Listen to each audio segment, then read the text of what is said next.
engagements on digital, the digital marketing. We had one yesterday with Damien Cook. I believe there was another one today, at 12 noon.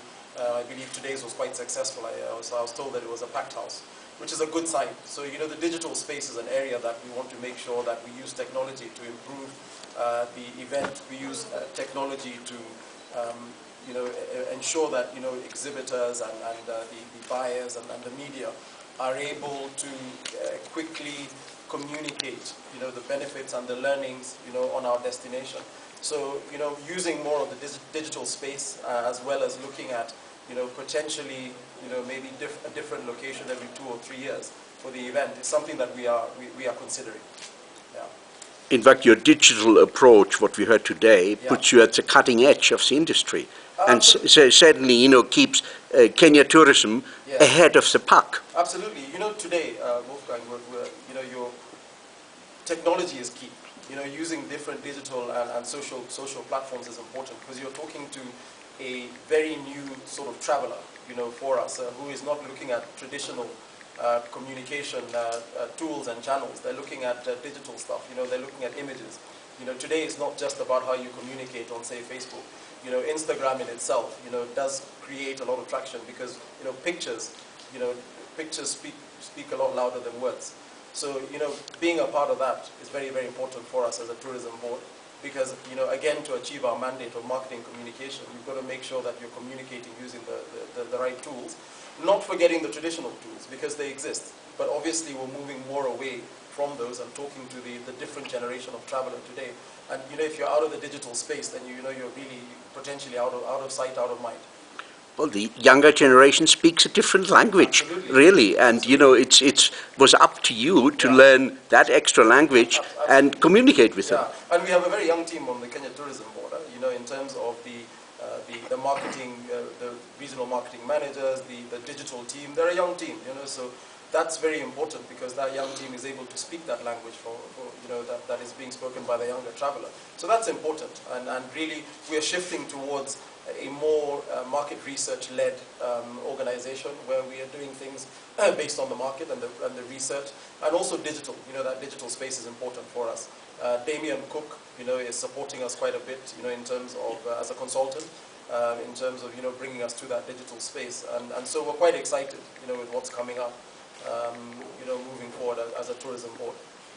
And in terms of cross-event partnerships, I heard, I'm not sure whether you're participating in ITB Asia, but in terms of increasing the brand footprint of MKTE, especially towards, worldwide travel trade events, as well as, down in Southeast Asia and Asia. Yeah. Do you have any plans of, cross-industry partnerships which gives more exposure to MKTE? Yeah, we're always looking at partnerships. Partnerships are great because, as you say, it improves or increases your footprint. It increases your, the awareness of your different shows. As of now, we're focusing on how we can grow the awareness of MKTE within the Africa region. For us, that's important. We want to make sure that we solidify that. We want it to go beyond just being the largest travel trade expo in East Africa, and we want to make it a must-go event in Africa as a whole. So, of course, we have plans all the time on strategic partnerships with different expos, global expos. We do participate in them. We participate in, World Travel Market and ITV and Indaba and the rest. But we want to really focus on growing the footprint of Magical Kenya Travel Expo in Africa. Last year, we had about 130 exhibitors. This year, we have about 190. So for us, that's great encouragement in terms of it is actually picking up in terms of its traction, in terms of its interest. So really, that's our focus now. We want to make sure that we can run before we can walk before we start trying to run. But absolutely, strategic partnerships are important. And in fact, taking on onshore marketing, onshore solutions is one of our strategies in terms of working with an organization that actually does have a strong database that can, also guide us in terms of the strategic partnerships that we need to be in to build on the traction for MKTE. So yeah, absolutely, we're always open to strategic partnerships. Yeah, anything that helps us, communicate our mandate is something that we're always open to considering. Yeah.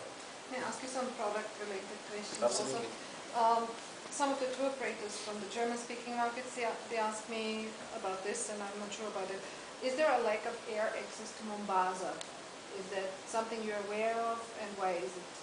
Yeah, I mean, there's a shortage. I wouldn't say a lack of, because from the German market, Condor is flying into Mombasa, and in fact they've just increased their flights. But if you're talking about from a schedule perspective, there's definitely opportunities to open up Mombasa for international schedule carriers as opposed to charter. And that's something that the Ministry of Tourism is engaging the Ministry of Transport on a regular basis to try and facilitate and get more international scheduled airlines flying directly into Mombasa. Currently, Turkish Airlines has a flight into Mombasa direct from Istanbul. Ethiopian Airlines has a flight direct into Mombasa from Addis. These are great airlines because they do have great networks around the world. But of course, we're a long-haul destination, and flight accessibility is very important for us, particularly to the key tourism destinations. So yes, definitely it's very important. Travel and transport are very closely related. So the ministry is talking on a regular basis. But I'm happy to say that into Nairobi, we are continually growing the number of airlines that are coming in. We've seen Lufthansa come back to Kenya after many years. Air France is coming back next year. Other airlines like Royal Air Maroc, Turkish, Oman Air, Emirates have increased their frequency from 2 flights a day to 3 flights a day. Kenya Airways, our national carrier, is still got a very strong network, particularly in the region. So I think from Nairobi, and the connectivity to Mombasa is good. Not only does Kenya Airways do that connectivity, there's other airlines. Now there's Madaraka Express, which is a great scenic train ride between Nairobi and Mombasa, 4.5 hours. I was hoping to get information on this here. Yeah, I think Kenya Railways Corporation is here. They are not. Oh, they're not here. Okay, I saw a stand. So they've actually not turned up. Yeah. Yeah, but we have information as a tourism board.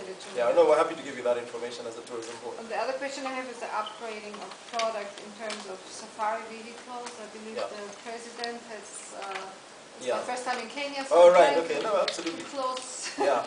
Well, the government has given a VAT exemption, to tour operators on tour vehicles, well, 4-wheel drives specifically, because we want to transition our safari experience away from the minibus experience, which is what has been there in the past, and upgrading it to a 4-wheel drive experience. Minibuses and non-4-wheel drives are good for city transfers. So whether you're doing a city tour, whether you're doing airport transfers, they work very well for that. But I think for the safari, people do want the 4-wheel drive, they want the Jeep, they want the open top. That's where the safari world is today. So the government has introduced or has waived VAT on safari vehicles, 4-wheel drives, which is great, and a lot of tour operators have invested in that. And it's an incentive. It's absolutely not a law or no, it's an incentive. It's an incentive, and there are numerous other incentives that the government has rolled out to support the tourism sector. Beyond just the tour operators. There's the charter incentive program. There's the waiver of visa fees for children under the age of 16. There's the reduction in park fees. There's the waiver on VAT on park fees. So the government has prioritized tourism, and they're continuing to prioritize tourism. Because tourism is a main economic driver. It's a main foreign exchange earner. It's a main employer. And I think the government recognizes that, and that's why we events like MKTE are great for us as a tourism board and also as a destination. The last question I have. Absolutely, yeah. Arriving here, I was taken on a safari by African Quest. It was immaculate. It was really wonderful, and a lot of experience with safaris, but this was great. Excellent. And all the people were great, except for I was overcharged on a stop by I don't know how many thousand Kenyan shillings, buying a souvenir, and I was given, on another occasion, I was cheated in being given Tanzania shillings. So obviously there's a problem in this field, because otherwise it wouldn't happen to me in 3 days. Yeah. And I'm not an inexperienced traveler. Yeah, no, 100%. Okay, that's very unfortunate. Face this problem, because taxi drivers and people dealing on the street, they should know. Absolutely. That's not the way. It's not a business concept. No, absolutely. I think, I guess the global concept of buyer beware exists generally, but